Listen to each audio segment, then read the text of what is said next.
దేవునికి స్తోత్రం. హల్లెలూయా అన్నారు. ఎవరయ్యా అన్నారు. ఏందో హల్లెలూయా హల్లెలూయా. ఆయన కూడా ఇవ్వాలి కానీ ఆకాశ మహాకాశాల పైన ఉన్నాడు.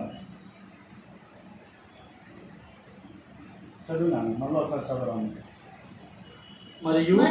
మరియు ఆషేరు గోత్రికురాలు పనూయేలు కుమార్తెనైన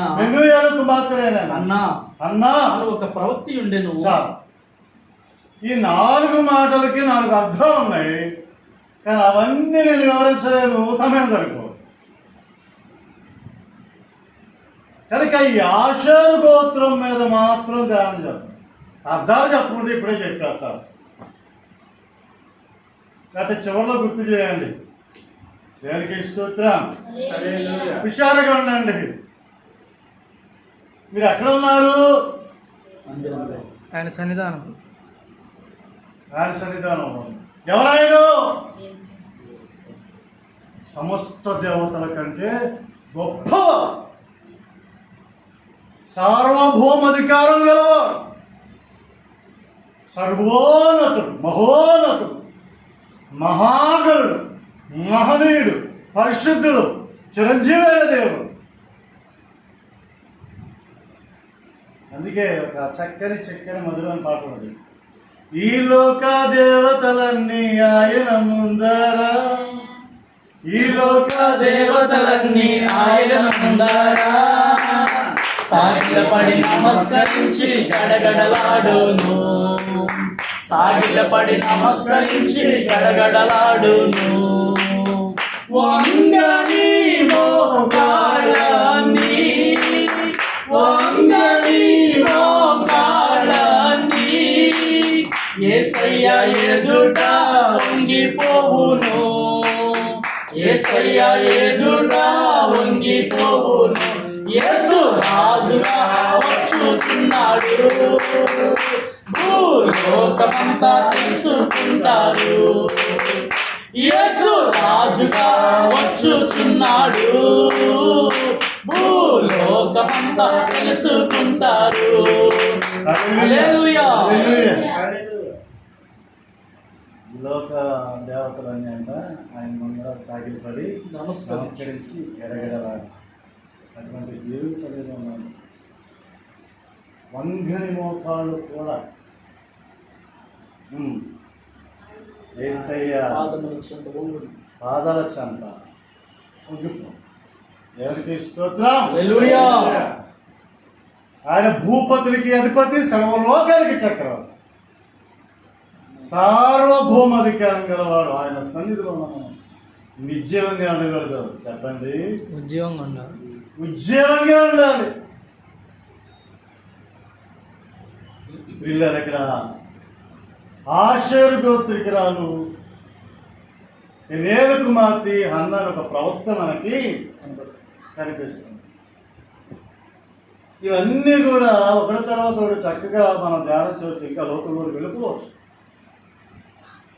కానీ సమయాన్ని బట్టి ముందుకు వెళ్ళాలి కాబట్టి ఒకే ఒక మాట, ఆషేరు గోత్రం, దాని మీద ధ్యానం. ప్రభువు ఎన్ని మాటలు మాట్లాడితే మనం జీవించగలం? అదొక ప్రశ్న. ప్రభువు మనతో ఎన్ని మాటలు మాట్లాడితే మనం జీవించగలం? సరే, సమాధానం నేను చెప్తాను. చాక్లెట్ వేసేటప్పుడు చాక్లెట్, మనిషికి చాక్లెట్ ఉన్నది, షుగర్ పెట్టి, షుగర్ ఉన్న వాళ్ళకి పొగరు ఎక్కువ పడతారు.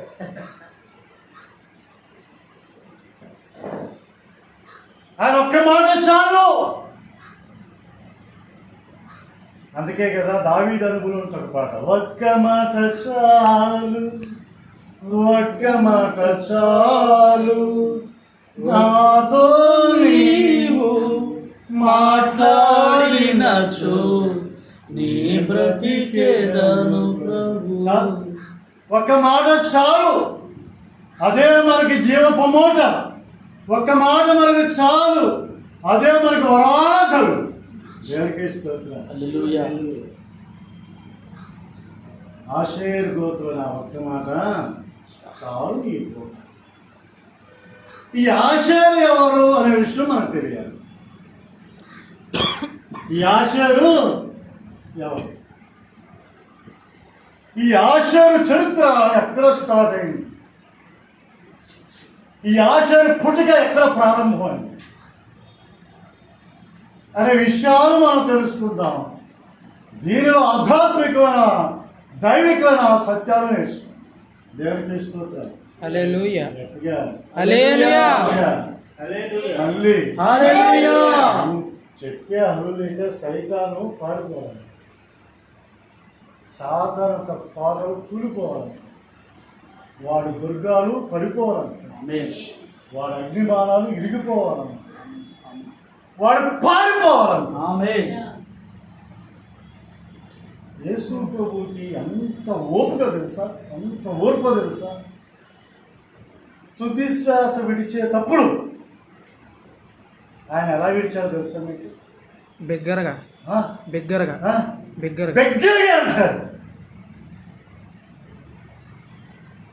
తుది శ్వాస విడిచేటప్పుడు అప్పటికే ఆయన్ని శతకు కొట్టేశారు. గెత్సేమనే తోటలో ప్రార్థన చేసుకుని ఆయన తీసుకొని వెళ్ళి ఖైదీగా చేసి పిడుగుతులతో గుద్ది అరిచేతులతో చలిచి మొదటితో పెట్టి మొహానం ఉమ్మేసి మోకాళ్ళలోని ఎదురు రాజు శుభాన్ని గేలి చేసి ఏం చేసి చూసి దిగేసి చపాచి పిలాతు ఎదుటికి తీసుకొస్తే పిలాతు రేనాటి వద్దొద్దు వాడిని సెలవేయండి, వాడిని చంపేయండి. అప్పటికి యేసు ప్రభు శరీరం మాంసం ముద్ద వలె అయిపోయింది. సొగసు స్వరూపు కోల్పోయాడు, చల్లపైకి అయిపోయాడు. శిరస్సు మొదలుకొని అధికార వరకు ఎక్కడ చూసిన గాయాలు, ఆ గాయాల్లో నుండి రక్తదారులు. అప్పుడు సెల వేశారని ప్రధాని.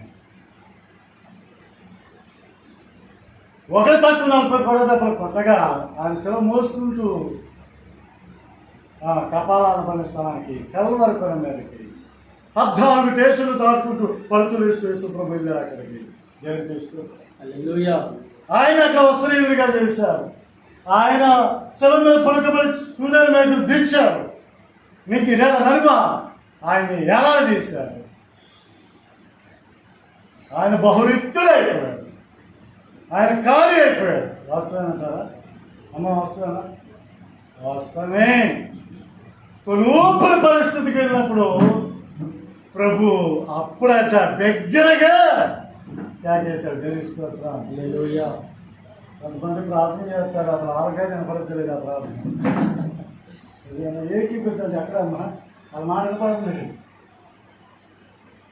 బిగ్గరగా ప్రార్థన చేయటం, బిగ్గరగా ఆరాధన చేయటం, బిగ్గరగా పాటలు పాడటం, బిగ్గరగా సాక్ష్యం చెప్పటం. ఇందాక సేవకులు చెప్పారు, నాకు చాలా సంతోషం అనిపించింది. తొందరగా నాకు నచ్చరు సేవకులు. ఇది చెప్పాను కూడా చెప్పారు.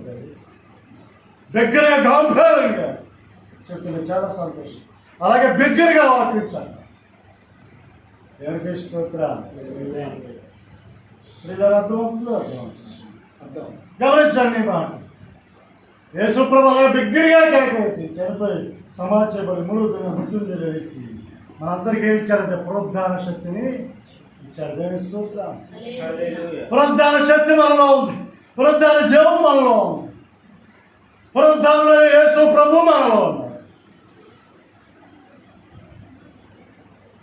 యాషేరు ఎవరు? ఈ యాషేరు ఎవరు అని అంటే ఈ యాషేరు జిల్ఫా కుమారుడు. ఎవరండి? జిల్ఫా కుమారుడు. ఈ జిల్ఫా ఎవరు అంటే లేయా దాస్. ఎవరు? లేయా దాస్. ఈ లేయా ఎవరు అంటే యాకోబు మొదటి కుమార్తె, యాకోబు మొదటి భార్య. దేవునికి స్తోత్రం. అర్థమవుతుంది? అర్థం. సాక్ష్యాధారాలు కావాలా? ఆదికాండం 30 అధ్యాయం 12 చదవండి. సాక్ష్యాధారాలతో చూపితే చెప్పినా లేయాదాసి అయిన జిల్ఫా యాకోబునకు 2వ కుమారుని కనగా, యాకోబుకి 2వ కుమారుని కనగా లేయా అను నేను భాగ్యవంతురాలు స్త్రీలు నన్ను భాగ్యవంతి అందురు గదా, స్త్రీలు నన్ను భాగ్యవతి అందురు అని అతనికి ఆషేరు అని పేరు పెట్టెను. ఇక్కడ ఆయన పుట్టాడన్న దేవుని స్తోత్రం. జల్పాకి యాకోబుకి పుట్టిన రెండవ మా దేవునికి ఇష్టం. 12 గోత్రాల్లో ఉండేవాళ్ళు కాదు, మనం అలా అనుకున్నారు.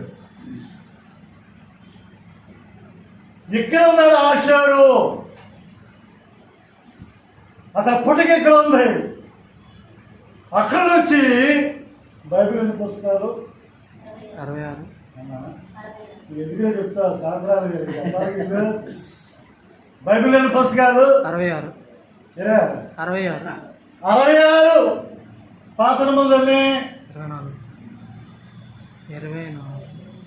ఏం చేస్తే పాస్టర్ గారు అక్కడి నుంచి పట్టుకొచ్చాడు. 39 కొత్త నిబంధనలు 20 దేవునికి స్తోత్రం. మొత్తం కలిపి చాలా మంది పరీక్షలు ఎక్కడ పోతున్నారు లెక్కలో. అవునా కదా నాన్న? చాలా మంది పోయారు, మళ్ళీ కడుతున్నారు, మళ్ళీ రాస్తున్నారు. 66 పుస్తకాలు ఉన్నాయి. ఈ 66 పుస్తకాల్లో ఈ ఆషేరు గోత్రం మనకు కనిపిస్తానే ఉంటుంది అక్కడక్కడ. దేవునికి స్తోత్రం. ఎక్కడ కనిపిస్తుంది? బైబిల్లో. అదే నామం చెప్తారు బైబిల్లో లాగా అందాక ఏదో మా ఫ్రెండ్ లాగా బైబిల్లో కనిపిస్తున్నాడు ఈ ఆషేరు.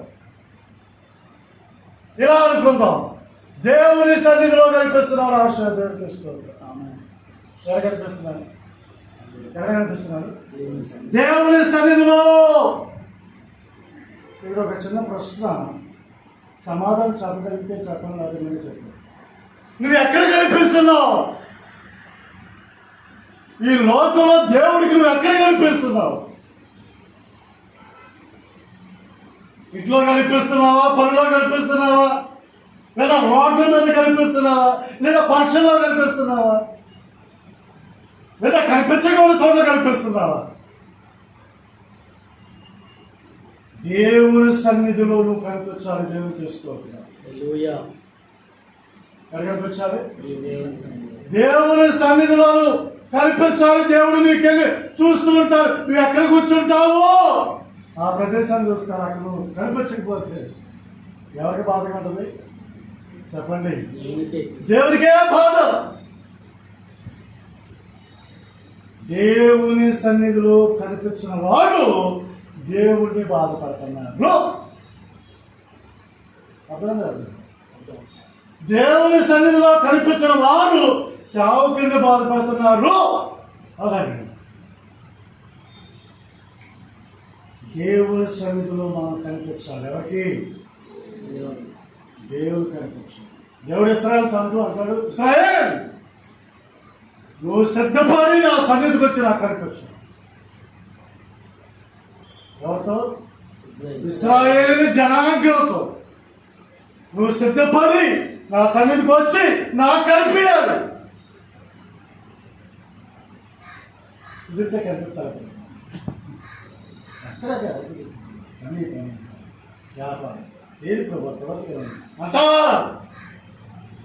అదే మాట ఆయన ఉంటే, అదే మాట ఆయన అంటే మనకు రక్షణ లేదు, నిత్య జీవం లేదు, పాప క్షమాపణ లేదు, ప్రత్యేక ప్రతిష్ఠితమైన దైవికమైనటువంటి విధానం లేనే లేదు. ఏ దీవెన లేదు, ఏ మేలు లేదు, ఏ సంతోషం లేదు, ఏ సమాధానం లేదు. వీళ్ళరా దావీదు అన్న మాట ఒక మాట చాలా తీగా ఉంటుంది. నీ ఇంటిని గురించిన ఆసక్తి నన్ను భక్షించుచున్నా. దావీదుకి ఎప్పుడు దేవాలయానికి ఎప్పుడు వెళ్ళాలి? దేవుని సన్నిధికి ఎప్పుడు వెళ్ళాలి? వాకి ఎప్పుడు వెళ్ళాలి?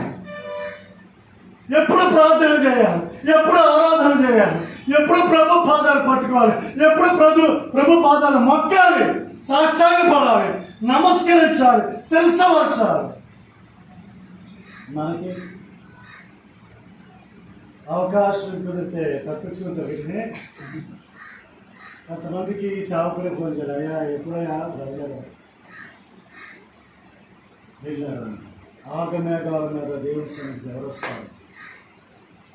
వాళ్ళు భూమి మీద ఆశీర్వదించుకునే జనాన్ని అర్థమవుతుంది. యాషేర్ గోత్రం బైబిల్లో మనకి కనిపిస్తుంది. ఎక్కడ కనిపిస్తుందమ్మా? బైబిల్లో కనిపిస్తుంది. ఆదికాండం మొదటి పుస్తకమా చివరి పుస్తకమా? మొదటి పుస్తకం. ఈ మొదటి పుస్తకం నుండి తక్కువ పుస్తకాలు అన్నిట్లో కాదు కొన్నిట్లో అక్కడ కనిపిస్తాడు. చివరి పుస్తకం ఏంటి? ప్రకటన గ్రంథంలో కూడా కనిపిస్తారు. చూపిస్తాను ఇప్పుడు ఒక మాట చెప్పండి, మనం ఎక్కడ కనిపించాలి? దేవుని సన్నిధానం. ఆదాము నాకు ప్రశ్న వేశాడు. ఎందుకు వేశాడు మీకు తెలిస్తే చెప్పదు, అతను చూపిస్తాను. ఆదాముకి ఏం ప్రశ్న వేశాడు? ఆదాముకి ఏం ప్రశ్న వేశాడు? ఆదాము నువ్వెక్కడ ఉన్నావు అండి? ఇదేం ప్రశ్న అండి? ఇది ప్రశ్న. ఆదాముని అక్కడ పెట్టాడు కదా, ఏదేను మరి అక్కడ ఉంటాడు. ఏదేను తోటలో. మరి ఏం మాట అది? ఏంటిది? మనమైతే అంటే ఏం చేయాలి అనే మాటలో అర్థం పడతాడు. ఎక్కడ పెట్టాను నన్ను? ఏదైనా తోట పెట్టు, అక్కడే కదా మనం అనేవాళ్ళం. మనం ఇందులో మన గుర్తులు ఉన్నాయి.